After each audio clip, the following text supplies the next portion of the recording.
Hello everyone. In my last lecture, we have already discussed the different type of cost.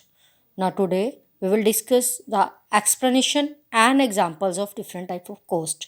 Means cost कितनी तरह की है, उसकी definition और examples. First of all, what is cost? Cost होता क्या है? That is the sum total of explicit and implicit cost. Means किसी प्रोडक्शन के लिए हमें जितने खर्चे करने पड़ते हैं उन सबको जब हम काउंट करते हैं प्लस करते हैं तो उसे हम कहते हैं कोस्ट. इसे हम टोटल कोस्ट भी कह सकते हैं. Now the next is real cost. What is real coast?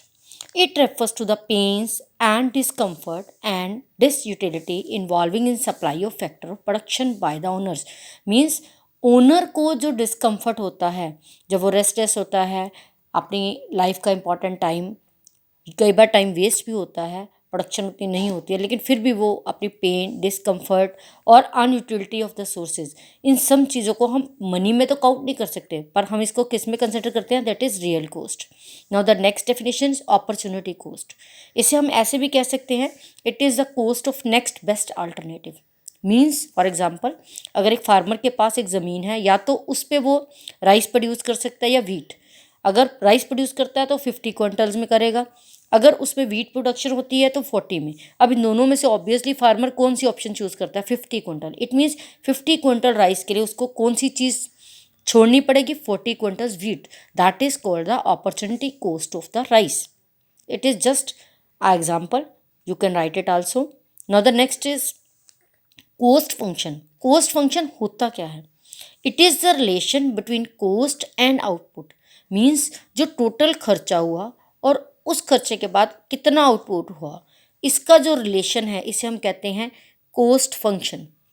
Coast function को हम फंक्शनल रिलेशनशिप भी कह देते हैं. इसका फॉर्मूला जिसे हम मेंशन करते हैं, that is C is equal to function of Q. C means cost of production, F means functional relation and Q means quantity of output.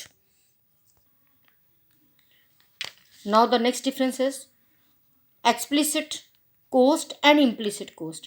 इन दोनों का डिफरेंस जो है वो हम फर्दर करेंगे डेफिनेशंस के बाद. First of all we have to know कि एक्सप्लिसिट कोस्ट और इम्प्लिसिट कोस्ट जो है उसकी डेफिनेशन क्या है. एक्सप्लिसिट कोस्ट क्या होती है? वो सारी पेमेंट्स जो किसी आउटसाइडर को दी जाती है, हायर किया जाता है और उसको पेमेंट दी जाती है. फॉर एग्जांपल, वेजेस दी जाती हैं, हम लेबर को हायर करते हैं और वेजेस देते हैं, ठीक है. अगर इसी तरह से रेंट देते हैं, अगर हम इंश्योरेंस करवाते हैं तो इंश्योरेंस के अमाउंट देते हैं. वो सारी चीज़ें जो प्रोडक्शन के लिए किसी बाहर वाले पर्सन को हायर करके दी जाती है उसे हम कहते हैं explicit cost. Next, implicit cost. Implicit cost होती है जो ओनर अपने खुद को देता है. Means for example, interest on own capital. एक बिजनेसमैन बिजनेस शुरू कर रहा है तो अपनी कैपिटल ऑब्वियसली बिजनेस में लगाएगा, लेकिन उस कैपिटल पे इंटरेस्ट भी वो लेता है. उसी तरह से एक पर्सन है, उसने अपनी फैक्ट्री लगाई, लैंड उसकी अपनी है, लेकिन वो उस लैंड का जो रेंट है वो भी लेगा और खर्चों में डालेगा. इस तरह के जो खर्चे होते हैं उसे हम कहते हैं implicit cost. Means the cost of self supplied factors of the owner. Next, selling cost. These are the expenditure incurred to promote the sale. Means sale के प्रमोशन के लिए जब कुछ खर्चे किए जाते हैं तो उसे हम कहते हैं selling cost. For example, expenditure on advertisement. अगर हम बिजनेस स्टार्ट करते हैं, आप टीवीज़ में भी देखते हो ऐड आती हैं डिफरेंट, तो वो ऐड क्यों आती है? ताकि सेल की प्रमोशन हो सके. इस तरह के खर्चों को हम कहते हैं selling cost. Now the next, production cost.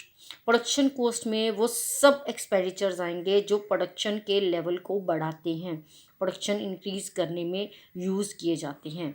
Means it refer to the expenditures incurred by the producer on the input of producing a given level of output. Means input for producing. Production के लिए जितने input factors होते हैं उनके ऊपर जितना भी खर्चा होता है that is called production cost. इसके साथ साथ दो चीज़ें और जो हम डिस्कस करेंगे, that is short run cost and long run cost. Short run cost और लॉन्ग रन कॉस्ट, ये एक बेसिक पॉइंट है. जितनी तरह की कोस्ट को हम डिस्कस करते हैं उनमें से सिर्फ टोटल फिक्स्ड कोस्ट और एवरेज फिक्स्ड कोस्ट जो हैं वो कभी भी लॉन्ग रन में एग्जिस्ट नहीं करते. बाकी जितनी शॉर्ट रन कोस्ट होंगी वो सारी लॉन्ग रन कोस्ट में भी एग्जिस्ट करेंगी.